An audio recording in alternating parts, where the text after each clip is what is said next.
Welcome to our YouTube channel Pradyut academy. আজ আমি মাধ্যমিক 2025-এর পরীক্ষার্থীদের জন্য একটা বিশেষ টপিক নিয়ে এসেছি, সেটা হলো উপপাদ্য। মাধ্যমিকের যেসব উপপাদ্যগুলো ইম্পর্ট্যান্ট রয়েছে গণিত বিষয়ে, সেই সব উপপাদ্যগুলো নিয়ে আমি প্রতিদিন একটা করে ভিডিও বানাবো। আজ আমি তোমাদের উপপাদ্য 34 নিয়ে আমি আলোচনা করব।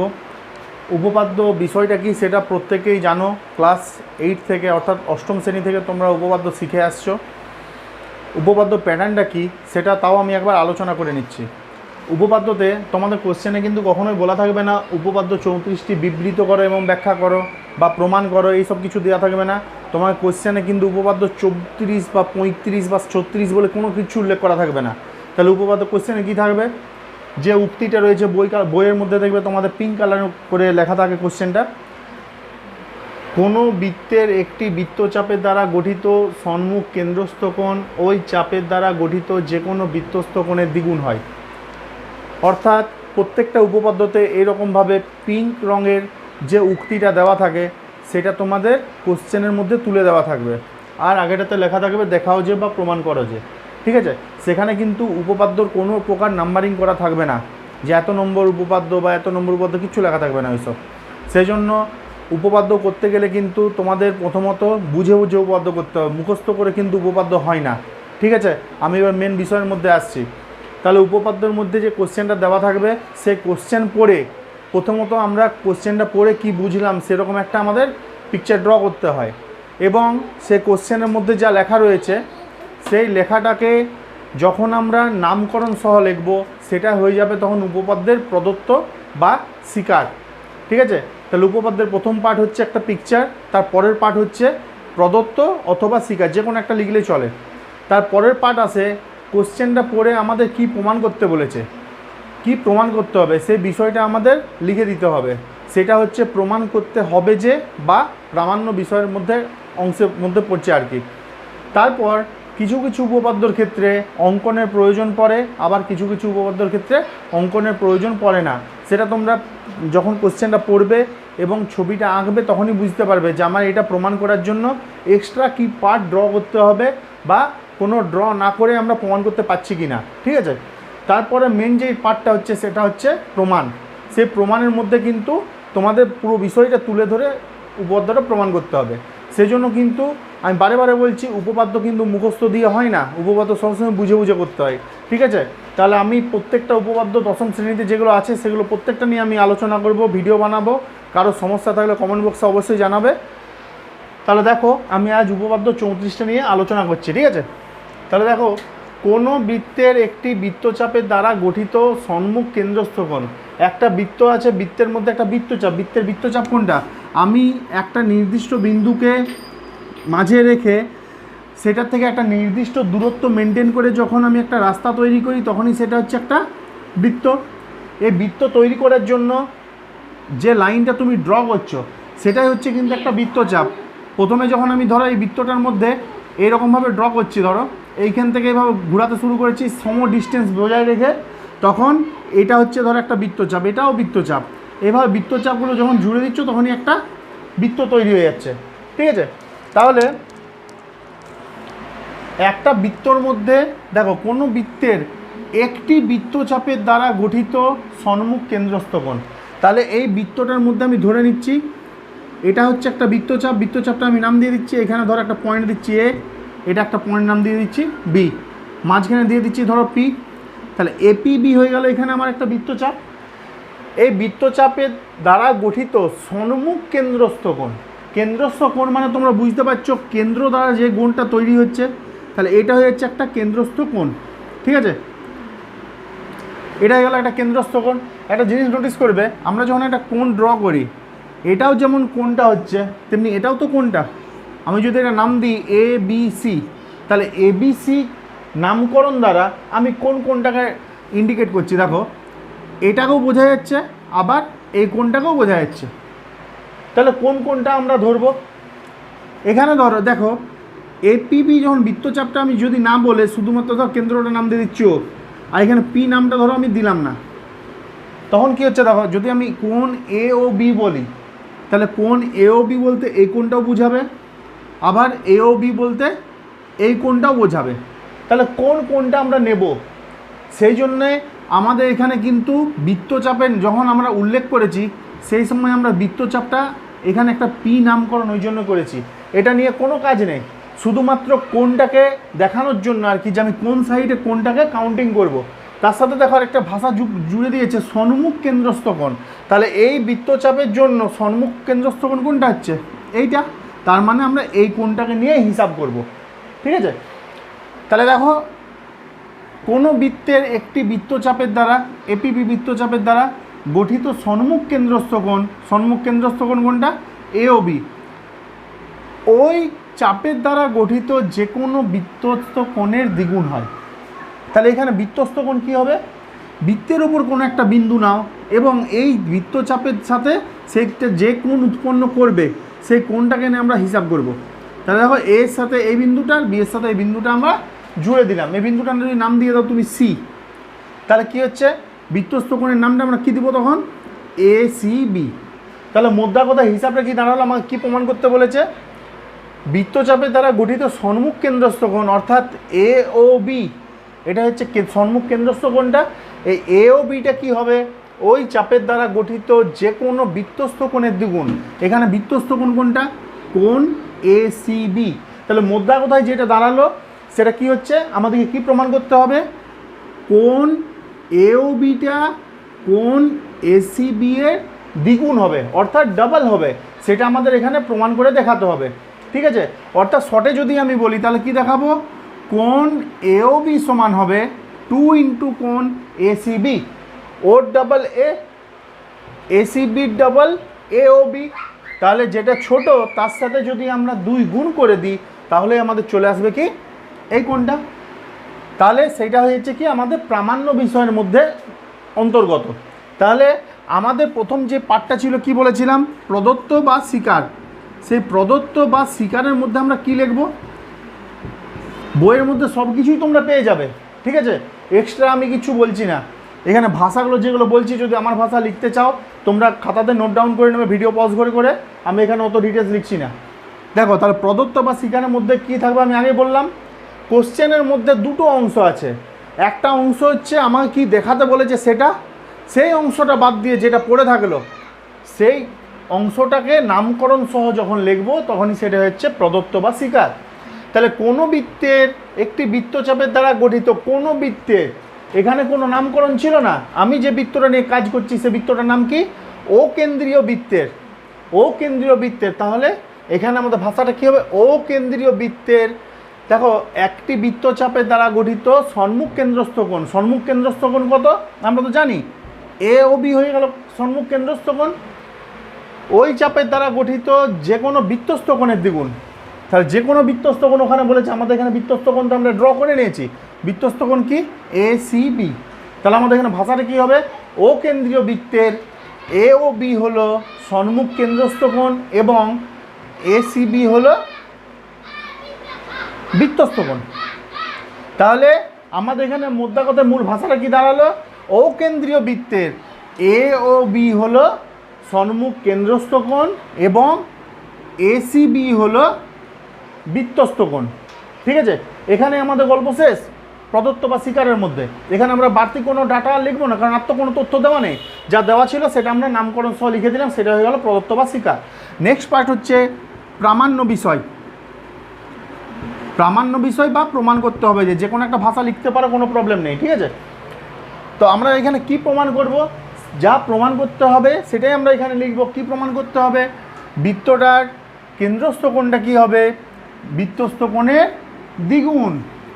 তাহলে বৃত্তস্থ কোণকে 2 দিয়ে যদি আমরা গুণ করি তাহলে আমরা এখানে কেন্দ্রস্থ কোণটা পাবো, সেটাই আমাদের এখানে দেখাতে হবে।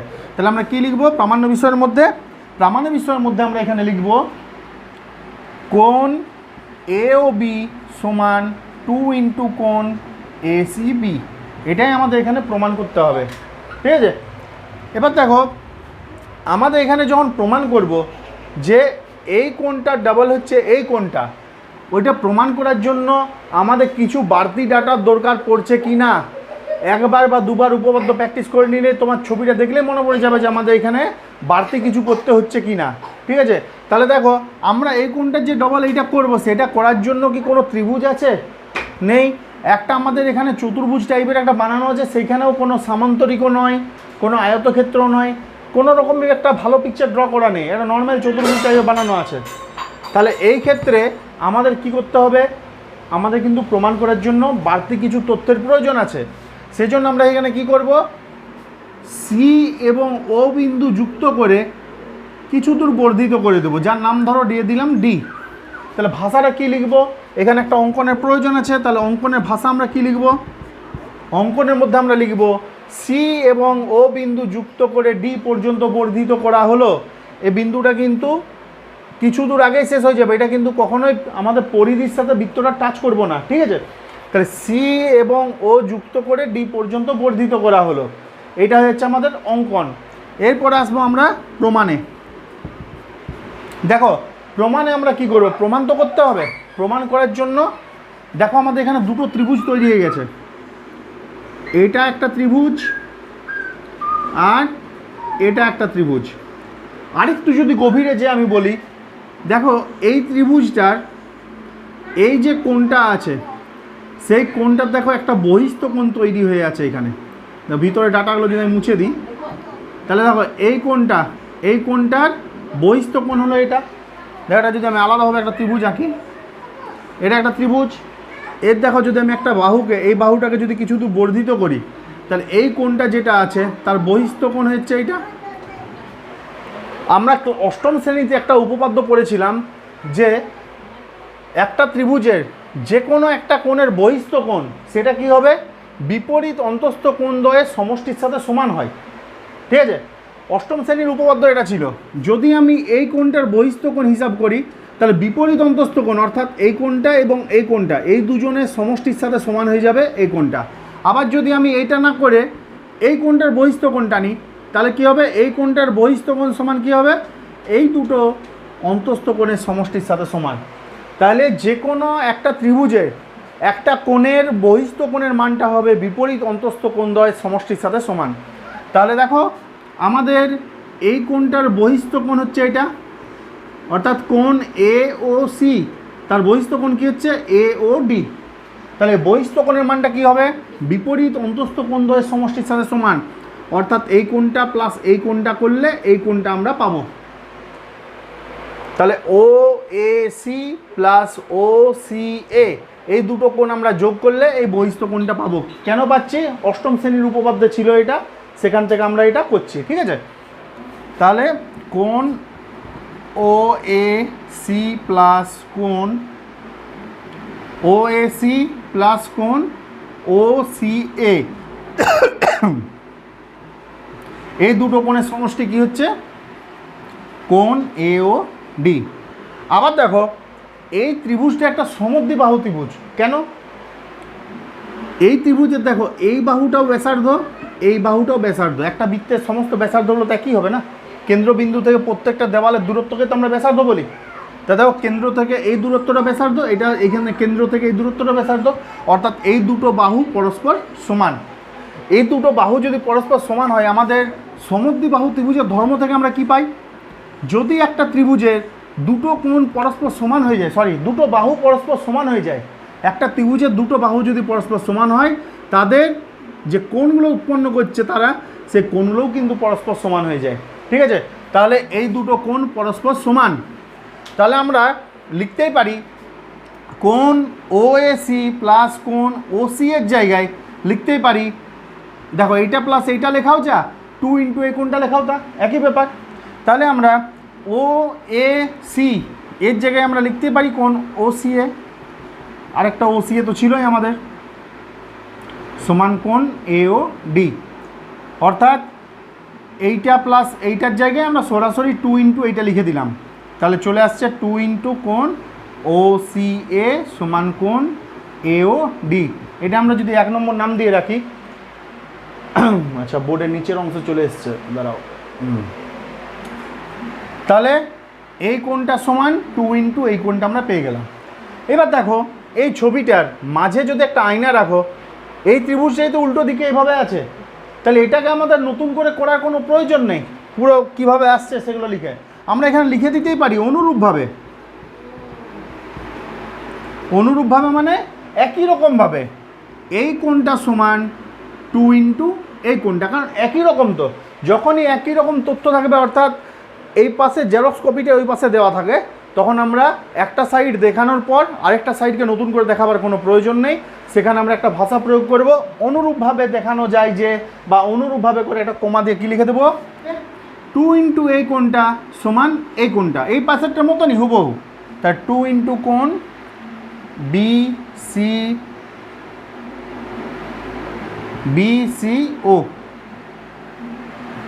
BCO বা OCB একই ব্যাপার, কোনো ব্যাপার নেই, সমান কি হচ্ছে কোণ BOD। আচ্ছা, এরপরে দেখো বোর্ডের নিচে জায়গা নেই, আমি এই পাশটা লিখে দিচ্ছি। দেখো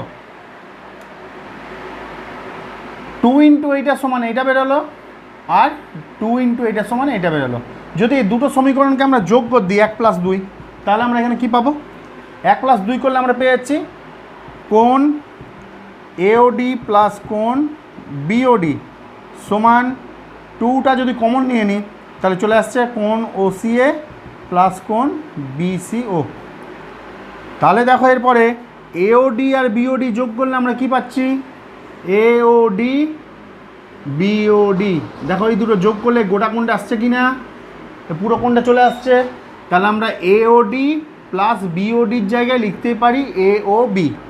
তাহলে কোণ AOB সমান 2 ইন্টু, দেখো 2 ইন্টু OCA আর BCO যোগ করলে আমরা কি পাচ্ছি?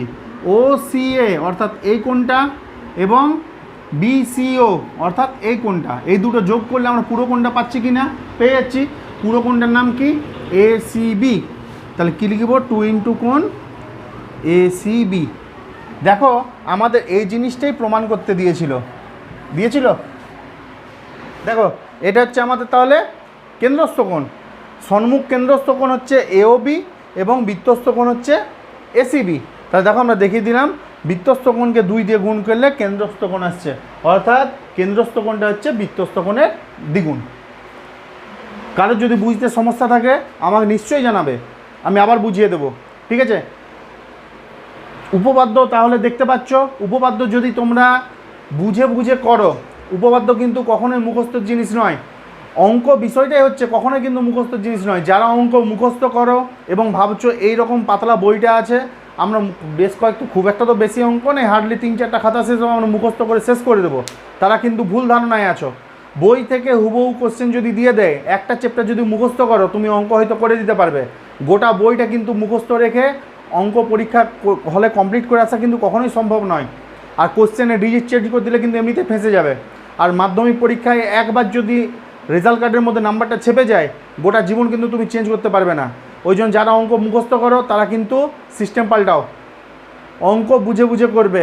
আর উপপাদ্য তো কখনোই মুখস্থ করবে না, উপপাদ্যটা কিন্তু বোঝার জিনিস।